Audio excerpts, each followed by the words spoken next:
전능하사 천지를 만드신 하나님 아버지를 내가 믿사오며 그 외아들 우리 주 예수 그리스도를 믿사오니 이는 성령으로 잉태하사 동정녀 마리아에게 나시고 본디오 빌라도에게 고난을 받으사 십자가에 못 박혀 죽으시고 장사한 지 사흘 만에 죽은 자 가운데서 다시 살아나시며 하늘에 오르사 전능하신 하나님 우편에 앉아 계시다가 저리로서 산자와 죽은 자를 심판하러 오시리라. 성령을 믿사오며 거룩한 공예와 성도가 서로 교통하는 것과 죄를 사하여 주시는 것과 몸이 다시 사는 것과 영원히 사는 것을 믿사옵나이다. 아멘.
하나님이 말씀하시기를 우리가 우리의 형상을 따라서 우리의 모양대로 사람을 만들자. 그리고 그가 바다의 고기와 공중의 새와 땅 위에 사는 온갖 들짐승과 땅 위를 기어다니는 모든 길짐승을 다스리게 하자 하시고 하나님이 당신의 형상대로 사람을 창조하셨으니 곧 하나님의 형상대로 사람을 창조하셨다. 하나님이 그들을 남자와 여자로 창조하셨다. 하나님이 그들에게 복을 베푸셨다. 하나님이 그들에게 말씀하시기를 생육하고 번성하여 땅에 충만하여라. 땅을 정복하여라. 바다의 고기와 공중의 새와 땅 위에서 살아 움직이는 모든 생물을 다스려라 하셨다. 하나님이 말씀하시기를 내가 온 땅 위에 있는 씨 맺는 모든 채소와 씨 있는 열매를 맺는 모든 나무를 너희에게 준다. 이것들이 너희의 먹거리가 될 것이다. 또 땅의 모든 짐승과 공중의 모든 새와 땅 위에 사는 모든 것, 곧 생명을 지닌 모든 것에게도 모든 푸른 풀을 먹거리로 준다 하시니 그대로 되었다. 하나님이 손수 만드신 것을 보시니 보시기에 참 좋았다. 저녁이 되고 아침이 되니 엿새 날이 지났다. 시작과 기원의 책 창세기, 오늘은 인간의 창조에 대해서 살펴보도록 하겠습니다. 인간은 하나님의 창조의 절정이고 하나님의 창조의 활용 정점인데요. 자, 인간의 창조는 다른 피조물과 다른 이제 독특한 차이점 세 가지를 가지고 있습니다. 첫 번째로 26절 보시겠는데, 하나님이 말씀하시기를 우리가 우리의 형상을 따라 우리의 모양대로 사람을 만들자. 우리입니다. 다른 피조물들은 하나님이 말씀하시면 그대로 존재했습니다. 그런데 사람을 만드실 때에는 우리가 서로 의논하는 형식을 띠고 있는데요. 자, 이 우리에 대한 해석은 다양한데 삼위일체다. 삼위일체 성부, 성자, 성령의 하나님이 서로 이제 협의하셔서 인간을 만들었다. 또 다른 해석은 구약에 나오는 이제 천상의 어전회의, 하나님께서 영적인 천사와 같은 존재들을 이렇게 모아놓고 이제 하늘에서 중요한 이제 회의를 하는 거죠. 그 천상 어전회의에 이제 인간의 창조가 이제 안건으로 올라왔다. 또 다른 해석은 자기 자신과의 대화. 우리도 스스로 이렇게 말하듯이 하나님이 이렇게 스스로 이야기했다. 어떠한 해석을 하든 이제 결론은 같은데요. 하나님이 굉장히 심사숙고해서 심혈을 기울여서 인간을 창조했음을 뜻하고 있습니다. 하나님이 깊이 고민하고 계획하고 결단해서 인간을 만들었다. 이 인간이 그만큼 이제 하나님이 심혈을 기울인 특별한 존재이지요. 자, 두 번째 인간의 특징은 다른 피조물을 창조하실 때는 하나님께서 보시기에 좋았다. 근데 인간은요, 하나님이 보시기에 참 좋았다. 개역 개정에서는 심히 좋았다라고 표현하고 있으니까 다른 피조물보다 하나님이 특별하게 인간을 더 기뻐하셨습니다. 자, 세 번째로 이것이 이제 결정적이죠. 오직 인간만이 하나님의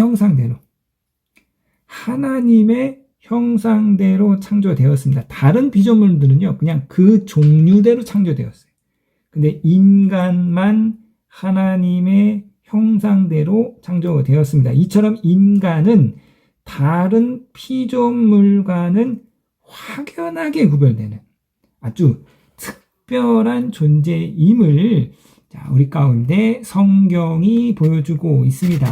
이처럼 인간이 하나님의 형상이기 때문에 우주 안에 다른 어떤 것과도 비교할 수 없고 바꿀 수 없는 매우 존귀한 존재입니다. 자, 인간은 하나님의 형상으로 창조되었기 때문에 천부 인권을 갖습니다.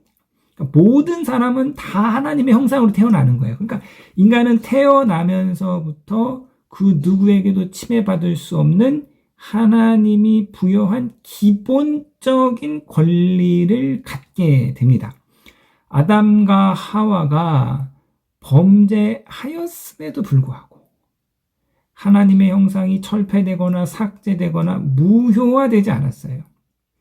인간이 범죄하였음에도 불구하고 여전히 하나님의 형상으로 남아있을 수 있습니다. 그러니까 전통적인 신학에 의해서는 범죄함으로 하나님의 형상이 조금 어그러지고 조금 훼손되긴 했지만 그러나 범죄한 인간도 여전히 하나님의 형상이지요. 자, 그렇기 때문에 죄인에게도 인권이 있습니다. 극악무도한 죄인. 우리 마음 같아서는 막 당장 저 인간을 막 죽여도 막 속이 시원찮은데, 근데 그러한 극악무도한 죄인에게도 자신을 변호하고 재판을 받을 수 있는 권리를 줍니다. 또 이제 막 10년, 20년 형이 집행이 되면 감옥에서 이 세금으로요. 먹여주고 입혀주고 재워주는 최소한의 인권을 보장해 주지요. 왜냐하면 인간이기 때문에. 죄인이라 할지라도 인간이기 때문에. 그래서 우리나라 사용제도는 있으나 시행하지 않고 있는 거죠. 인간에 대한 인권을 보장해 주기 위해 사용제도를 시행하지 않고 있습니다. 자, 우리가 이 인간의 창조에서 이제 굉장히 유념해서 봐야 할 것은 하나님이 모든 사람, 인류 전체를 하나님의 형상으로 만들었다는 것인데요. 성경이 기록된 고대 기준으로 보면 혁명적인 사건입니다. 너무나 급진적이고 너무나 파격적인 내용인데요. 고대 근동의 신화를 보면 인간은 신의 형상이 아니라 인간은 신의 노예로 창조되었습니다. 신이 인간을 왜 만들었냐? 자신을 섬기기 위해서.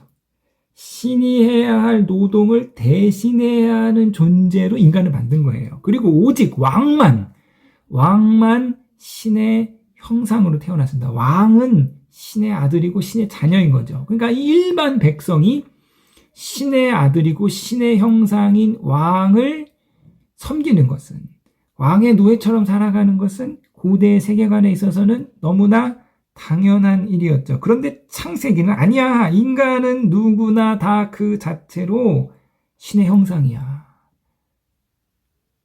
굉장히 파격적이고 혁명적인 이야기를 성서가 인류 가운데 이야기하고 있습니다. 이처럼 기독교는 본질적으로 인간에 대한 차별을 반대하는 종교입니다. 자, 사랑하는 성도님 여러분, 가난한 사람도 하나님의 형상입니다. 못 배운 사람도 하나님의 형상입니다. 미국 사람, 서양 사람, 선진국 사람만 하나님의 형상이 아니라 필리핀 사람, 베트남 사람, 저 아프리카 사람 모든 사람이 다 하나님의 형상입니다. 예수를 믿는 사람만 하나님의 형상이 아니라 예수를 믿지 않는 사람도, 불교를 믿어도, 이슬람을 믿어도 모든 사람은 다 하나님의 형상인 거야. 그러니까 인종과 피부색과 성별과 계급과 신별과 뭐 이런 것과 상관없이 모든 사람은 다 하나님의 형상이죠. 그렇기 때문에 민중을 개대주로 여기는 이런 엘리트주의는 반성서적인 사상, 이데올로기죠. 열등한 인종이 없고 우월한 인종이 없습니다. 나치들이 유대인들을 열등한 인종으로 취급했고 거기서 학살이 일어난 거예요. 이 서구의 제국주의가 타 문화 사람들을 열등하게 여겨서 인종을 차별하고 그들의 제국주의를 합리화하였습니다. 이것은 잘못된 모습이지요. 자, 모든 인간, 저와 여러분들이 만나는 이웃과 지체와 모든 사람들을 그들의 어떤 형편과 조건과 환경과 상관없이 하나님의 형상으로 바라보시는 저와 여러분 되시기를 주님의 이름으로 부탁드리겠습니다.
하늘에 계신 우리 아버지여, 이름이 거룩히 여김을 받으시오며 나라에 임하옵시며 뜻이 하늘에서 이룬 것 같이 땅에서도 이루어지이다.